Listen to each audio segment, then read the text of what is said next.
اور ان لوگوں نے ظالموں نے جب میرے بچے نے میٹرک کی تو ان ظالموں نے میرے بچے کو درندوں کی طرح مار دیا. اور میں حکومت سے اپیل کرتا ہوں کہ مجھے انصاف دیا جائے.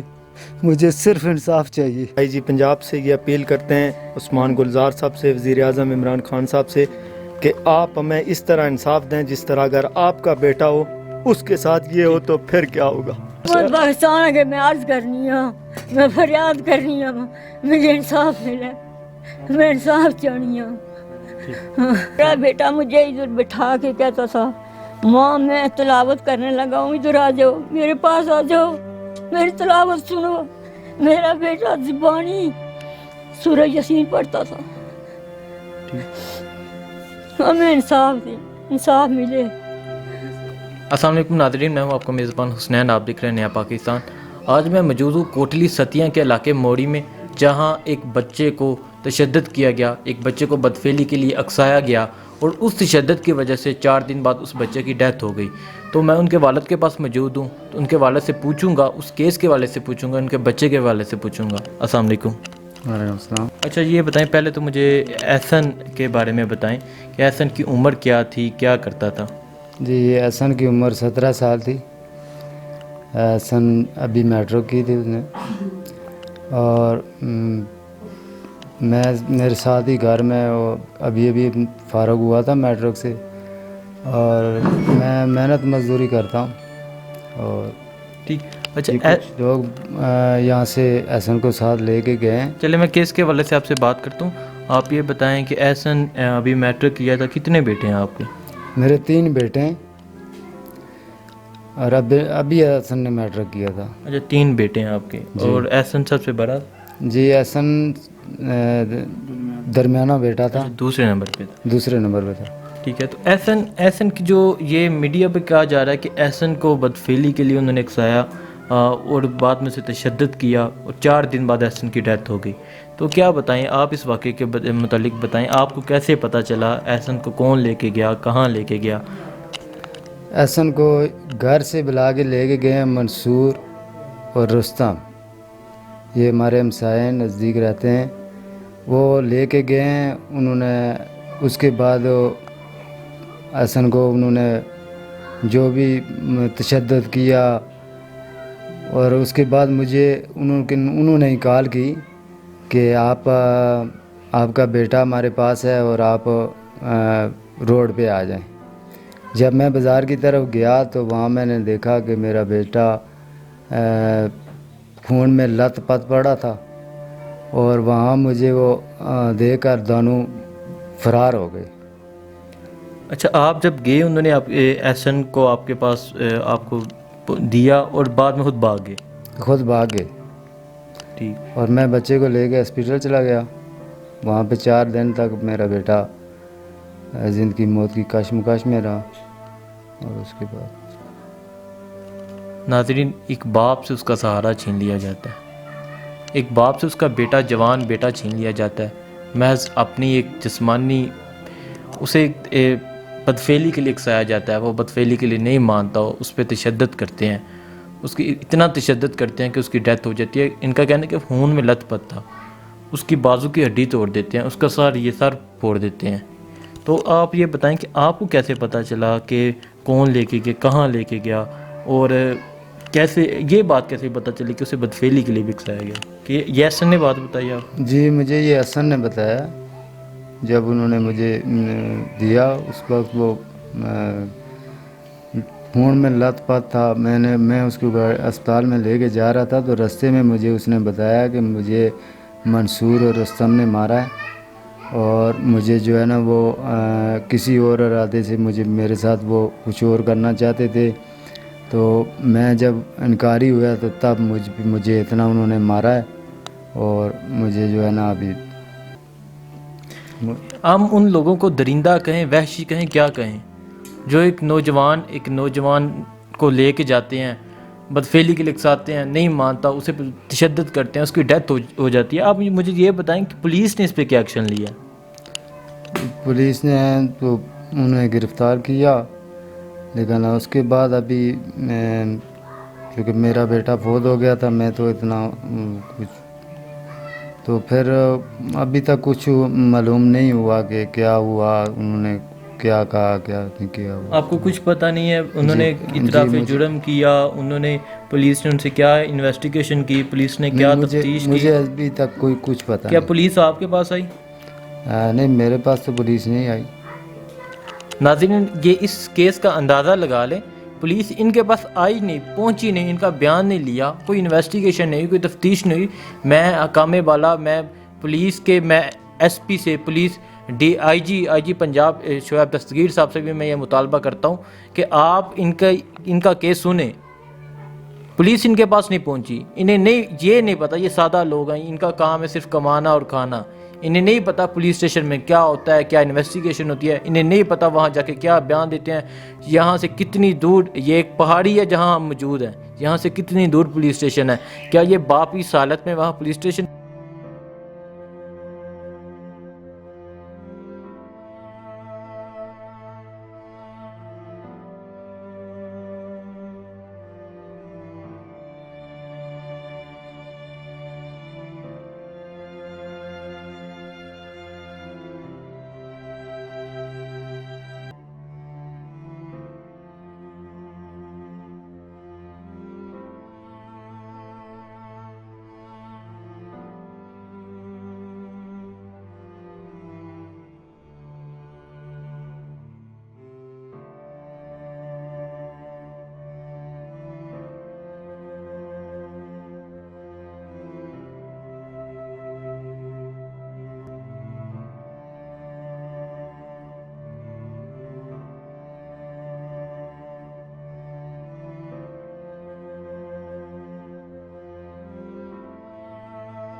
یہ دیکھ سکتے ہیں میرے ساتھ اس لڑکے احسن کے والد صاحب موجود ہیں. یہ وہ علاقہ ہے, یہ ان کا گھر ہے پیچھے. یہ دیکھ سکتے ہیں یہاں وہ رہتے تھے. تو اس جگہ سے ان کا پولیس تک جانا کتنا مشکل ہوگا. یہ پہاڑوں کے درمیان ان کا ایک چھوٹا سا مکان بنا ہوا ہے. تو یہاں ان سے جب میں نے یہاں کے لوگوں سے, مقامی لوگوں سے پوچھا, ان کا کہنا ہے کہ یہ واحد ان کا بیٹا تھا جس نے میٹرک کیا. اور ان جو ملزم تھے ان کو یہ اعتراض تھا کہ یہ پڑھ کے کوئی افسر نہ بن جائے اور وہ ہمارے خلاف ایکشن نہ لے لے, کیونکہ وہ ایک مجرم ہے. اور وہ اتنے مجرم ہے کہ ان کا کہنا ہے کہ انہوں نے کئی لوگوں کے ساتھ ریپ کیا, کئی بچیوں کے ساتھ, کئی لڑکوں کے ساتھ انہوں نے کیے ہوئے ہیں. تو میں یہ جو بھائی ادھر ایک اور مقامی لوگ ہیں, میں ان سے بھی بات کرتا ہوں اس حوالے سے. السلام علیکم. وعلیکم السلام. کیا حال ہے؟ جی ٹھیک ہے جی الحمد للہ. اچھا جی, آپ بتائیں اس واقعے کے متعلق اور احسن کے متعلق. یہ احسن ایک انتہائی لائق اور سمجھدار بچہ تھا. اس کے ساتھ انتہائی ظلم و زیاستی کی گئی. ٹھیک ہے, تو اس کا باپ انتہائی غربت, مصیبت اور پریشانی, یہ اسی کو پتہ ہوتا ہے جو بڑی محنت مزدوری ماں کے بغیر بچوں کو پال پوس کر جوان کیا اور آخر اس سے چھین لیا گیا. انتہائی مشکل سے اس نے بچے کو پالا. ایک مرغی انسان کی مر جائے تو اس کے اوپر کیا گزرتی ہے, اور جس کے زندگی کا سارا سرمایہ وہی تھا. اس کا بڑا بیٹا ہے وہ بھی نہیں ہے پڑھا لکھا, یہی تھا. یہ لڑکا تھا جو اس ایریا میں جس نے میٹرک کی ہے. ٹھیک, اور اسی پہ ظلم کر کے اور یہ بار بار ظلم کرتے ہیں. ہم وزیر اعلیٰ سے بھی اپیل کرتے ہیں, عمران خان سے ہم اپیل کرتے ہیں, وزیر اعظم صاحب سے, آئی جی پنجاب سے اپیل کرتے ہیں کہ سر ہمارے علاقے سے منشیات, ظلم اور ستم ختم کیا جائے. ان درندوں کو کڑی سے کڑی سزا دی جائے. کئی بار پولیس سی پی او صاحب کے پاس درخواستیں ہوں گی جو اس علاقے کی پڑی ہوئیں کہ منشیات نے اس علاقے کو تباہ کیا. ناظرین, یہ بات حقیقت ہے. جب ہم آ رہے تو ہم اس علاقے کا نہیں تھا پتہ, تو ہم نے جب رستے سے پوچھا اس گاؤں کا نام موڑی, جب ہم نے پوچھا تو یہ لوگ کہتے ہیں کہ شراب لینے جا رہے ہیں. مطلب اس طرح کا علاقہ, اور پولیس کوئی ایکشن لینے والی نہیں ہے. مجرم یہاں سر عام پھر رہے ہیں, سر عام زیادتی کر رہے ہیں, سر عام لوگوں پہ ظلم کر رہے ہیں. تو اس لڑکے کے متعلق بتائیں, وہ لڑکا کیسا تھا اور کیسا میں نے ابھی تک دیکھا نہیں ہے, اس کی تصویریں میں نے نہیں دیکھی. میں اس کیس کے متعلق آیا. سر وہ انتہائی لائق اور خوبصورت بچہ تھا, انتہائی شریف بچہ تھا. میں اس کی ایک بات کی گارنٹی دیتا ہوں کہ وہ جہاں کہیں بھی جائے باہر, واپس آ کے بھی وہ گھر میں قرآن پاک کی تلاوت ضرور کرتا تھا, سورہ یاسین کی. اس بات کی میں بھی گارنٹی دیتا ہوں. گاؤں میں کسی کی دعا ہو جائے, قرآن بھی پڑھا ہوا تھا, 3-4 سپارے حفظ بھی تھے اس کے پاس. میں دکھاتا ہے کہ وہ جہاں رہتے ہیں وہ کمرہ ذرا یہ دکھائیں. یہ کچن, اسی کمرے میں وہ رہتے ہیں, اسی کمرے میں وہ یہاں کھانا پکاتے ہیں. ان کے بستر لگے ہوئے ہیں, یہ بستر ہیں جہاں یہ دیکھیں یہ کمرہ ہے. اس طرح غریبوں پہ تشدد ہوتا ہے, اس طرح غریبوں کو مارا جاتا ہے. میں ان کے یہ جو یہاں کے مقامی ہیں, میں ان سے بھی اس کے متعلق پوچھتا ہوں. کیا کہتے ہیں آپ؟ یہ آپ دیکھ لیں سر کہ یہ کیا حال ہے. اور اس طرح جو انسان اپنے بچے کو پالے پوسے, یہ بسترے نہیں لیے کہ میرا بچہ پڑ جائے. دیہڑی لگانے والا آدمی گھر کیسے بنائے گا؟ وہ نہیں بنا سکتا. اور اس بندے کے ساتھ اگر حکومت نے انصاف نہیں کیا تو ہماری حکومت سے بڑا ظالم اس ملک میں کوئی نہیں ہوگا. ہاں, یہ پوائنٹ کہ اگر حکومت نے اس انسان کے ساتھ, اس شخص کے ساتھ, ان کے ساتھ انصاف نہیں کیا تو حکومت سے بڑا ظالم نہیں ہوگا. ہمارا جی پنجاب, ہماری پولیس سے بڑا کوئی ظالم نہیں ہوگا. ان جو مجرم ہیں انہیں پکڑنا چاہیے, ان سے سخت سزا ملنی چاہیے, تاکہ یہ جو غریب لوگ ہیں یہ کس طرح محنت کر کے اپنے بچوں کو پڑھاتے ہیں اور ان کے بچوں کو قتل کر دیا جاتا ہے. صرف کیا اپنی جسمانی ہوس مٹانے کے لیے ان کے بچوں کو قتل کر دیا جاتا ہے. بچوں پہ اگر وہ نہیں مانتے ان پہ تشدد کیا جاتا ہے. ہم نے یہ نیا پاکستان نہیں تھا دیکھنا. تو میں ان کے باپ سے بھی بات کرتا ہوں تھوڑی سی لاسٹ پہ. اچھا, تو آپ یہ بتائیں, آپ اس کمرے میں رہتے تھے, اس کمرے میں رہ کے اپنے بچوں کو پڑھائے, اس طرح رہتے تھے آپ؟ جی, میں اسی کمرے میں رہ رہا تھا. اور میں یہاں پہ اس لیے اسی حالت میں رہتا تھا کہ میرا بچہ پڑھ جائے. میں جو بھی کماتا تھا, جو بھی کرتا تھا, وہ اپنے بچے کے لیے, تاکہ میرا بچہ پڑھ لکھ جائے اور وہ کسی جگہ پہ, تاکہ میرا اور آپ کے خاندان کا سہارا بن, میرے خاندان کا سہارا بن جائے, جرائم سے بچ جائیں. اور ان لوگوں نے, ظالموں نے, جب میرے بچے نے میٹرک کی تو ان ظالموں نے میرے بچے کو درندوں کی طرح مار دیا. اور میں حکومت سے اپیل کرتا ہوں کہ مجھے انصاف دیا جائے. مجھے صرف انصاف چاہیے.